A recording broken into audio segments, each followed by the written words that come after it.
ku dhawaad 33 gaari oo Cabdibilaaw oo ay saaran yihiin ciidamo hubeysan oo ka tirsan kuwa Somaliland ayaa goordhow waxay isku dhiibeen ciidanka waqooyi bari ee ku sugan qaybo ka mid ah gobolka Sanaag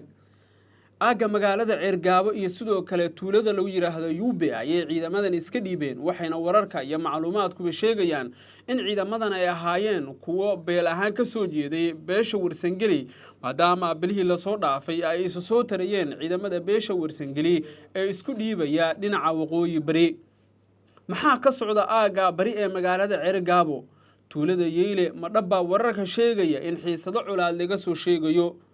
muxuu yahay kulankii xalay ka dhacay guriga Garaad Jaamac Garaad Cali uu ka degan yahay bariga magaalada Laascaanood Garaad Jaamac Garaad Ismaaciil iyo ismada dhaqanka kale maxay ka yeelayaan Garaad Jaamac oo lagu xaglinaya dhinaca Siciid Cabdullaahi Dani waxaan ku soo gudbin doonaa wax walba oo uga baahneed wixii xalay ka dhacay bariga magaalada Ceergaabo aaga tuulada Yuube iyo gudaha magaalada Laascaanood sidii aan idin sheegay maalinkii shalay ahayd ciidanka beesha Warsangeli ee ku jira maamulka Puntland iyo kuwa Somaliland xilligan waxay garowsadeen inay ka baxaan labadaasi maamul oo ay ka tirsanaayeen sanadihii la soo dhaafay dadaalo xoogan oo ay sameeyeen isma dhaqameed si weyn looga ixtiraamo magaalooyinka Laascaan iyo Ceergaabo waxay saashay in ku dhawaad 45 gaari oo kuwa Cabdibilaah la yiraahdo ay ka baxaan Somaliland iyo Puntland kuwaas oo ku biiraya maamulka waqooyi bari xoga iyo macluumaad aan hadda helay waxay tilmaamayaan in barqanimadii maanta 33 gaari oo Cabdibilaah ay ka soo tallaabeen dhinaca aaga magaalada Yuube iyo sidoo kale gudaha magaalada Ceergaabo ujeedkooduna wuxuu yahay sida ay wararka iyo macluumaadku tilmaamayaan inay isku dhiibaan dhinaca ciidanka waqooyi bari beel ahaan waxay ka soo jeedaan beelaha hoose ee Harti Warsangeli Garaad Axmed Naaleeye iyo sidoo kale beelaha dhulbahanta iyo Warsangeli ee isku tagay waxayna wararka iyo macluumaadku sheegayaan in ciidamadan hadda ay isku dhiibeen dhinaca waqooyi bari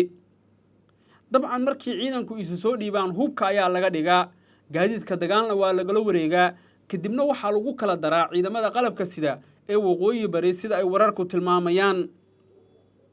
Garaad Jaamac Garaad Ismaaciil iyo Garaad Cabdinaasir Soofe iyo waliba Garaad Cabdikariin ayaa la sheegay inay bixiyeen juhdi xoogan oo ku aadan sidii ciidanka loo qarameyn lahaa si ay qayb uga noqdaan ciidamadan tirabeelka ah ee ku biiraya dhinaca ciidanka waqooyi bari sidoo kale gudaha magaalada Laascaanood xalay waxa ka dhacay kulan ay warbaahintu dibajoog ka ahayd kulanka waxa la sheegay inuu si gaar ah ugu dhaxeeyay garaadada SEC Khaatuma qaarkood kulanka waxa uu ka dhacay guriga uu magaalada Laascaanood ka degan yahay Garaad Jaamac Garaad Ismaaciil Garaad Midaye waxaana wararku ay sheegayaan in kulanka diiradda lagu saaray 3 qodob qodobka koowaad beesha Warsangeli waxa la hordhigay shuruud ah in ciidankooda ku jira Somaliland iyo Puntland ay ka soo saaraan kadibna ay ku soo biiriyaan dhinaca waqooyi bari 2 Garaad Jaamac Garaad Cali garaadka guud ee waqooyi bari Soomaaliya ama garaadka SEC Khaatumo ayaa la sheegay in asagana la yiri waa in go'aan laga gaaraa qodobka ugu dambeeya waa in ciidanka difaaca Khaatumo la siiyaa amar ah inay dagaal galaan hadii ay culays dareemaan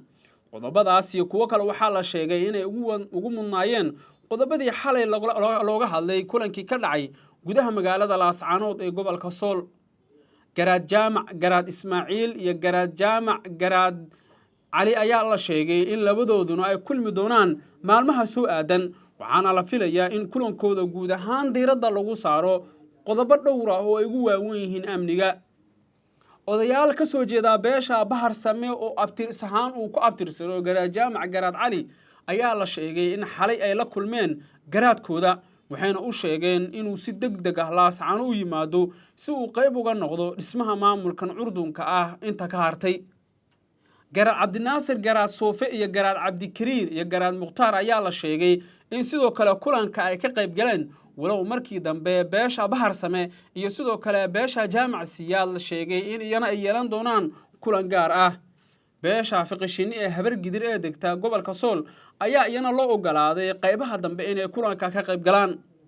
inta la xasuusto waa kulankii ugu cuslaa ee ka dhacay gudaha magaalada Laascaano oo uu dibajoog ka yahay Garaad Jaamac Garaad Cali waxayna wararku ay tilmaamayaan in kulanku si guul leh uu ku soo dhamaaday iyada oo la filan karo in saacadda ka dambaysa la gaaro qodobo xasaasi ah ila wareedi aan goordhow la hadlay si aan wax uga weydiiyo haddii ay jiraan qodobo si hoos looga hadlay qofka aan la hadlay wuxuu ii sheegay in haba yaraatee aysan jirin qodobo gaar ah oo si hoos looga hadlay marka laga yimaado qodobadii aan idin sheegay ciidanka beesha Jaamac Siyaad ee ku sugan meelo kamid ah gobolka Sool ayaa iyagana lagu amray inaysan wax dagaal gali karin hubka iyo gaadiidka dagaal oo haystaan ay ku wareejiyaan taliska guud ee ciidanka waqooyi bari si ciidankaasi qayb uga noqdaan maamulka waqooyi bari beelaha Bahar Same iyo Jaamac Siyaad Naaleeye Axmed iyo sidoo kale beelaha kale ee oo dhulbahantaha ayaa iyana la sheegay inay dhammaan soo xirigeliyaan hubka haystaan si loo qarameeyo looguna daro ciidamada qalabka sida ee dawlad goboleedka waqooyi bari sida ay tilmaamayaan wararka iyo macluumaadkan helayno dadka arrimahan la socda waxay sheegeen in kulankii xalay ka dhacay Laascaano dhaqdhaqaaqa ciidan ee ka socda magaalada Yuube iyo aaga Cerigaabo iyo kulankii xalay dhex maray beesha Bahar Same dhammaan marka la isku soo duuduubo uu yahay kulamo waaweyn oo ay tahay in la dhaqan geliyo qodobadii lagu heshiiyay sida ay tilmaamayaan xogaha iyo macluumaadka aan helnay dhinaca kale wararka laga helayo gobolka Sanaag ayaa waxay tilmaamayaan in ciidanka difaaca Puntland ay markan isku dayayaan inay qashqashaadaan maamulka curdunka ah ee waqooyi bari xilli dambe magaalada Dhahar ciidamada la sheegay inay yihiin kuwa ka soo jeeda beelaha degaa gobolka Sool ayaa la sheegay inay isku dhiibaan dawlad goboleedka Puntland laakiin baarisan sameeyna waxaan ku ogaanay in haba yaraatee uusan jirin wax wada hadal ah oo dhex maray beelaha aan soo carabaabay kuwaas oo la sheegay in intooda badan diiradda lagu saaray qodobo dhowr ah oo ay arrimahaasi ugu waaweyn yihiin si kastaba ha ahaatee xaaladda hadda ka taagan gobolka Sool ilaa gobolka Sanaag ayaa la aaminsan yahay inay tahay mid ay u dambeyn doonto maamulka waqooyi bari sababtoo ah markaa ka dambaysa waxaa la soo warinayaa dhacdooyin yaab leh oo ka dhacaya deegaano ka tirsan gobolka Sool aaga magaalada Yuube waxaa la sheegay in gacantoodu ay sareyso maleeshiyaad la sheegay inay isku dayeen in ay ka goostaan dhinaca waqooyi bari balse markii dambe gacanta lagu dhigay qorshayaasha uu wada Siciid Cabdullaahi Dani ee ka dhanka ah maamulkan curdunka ah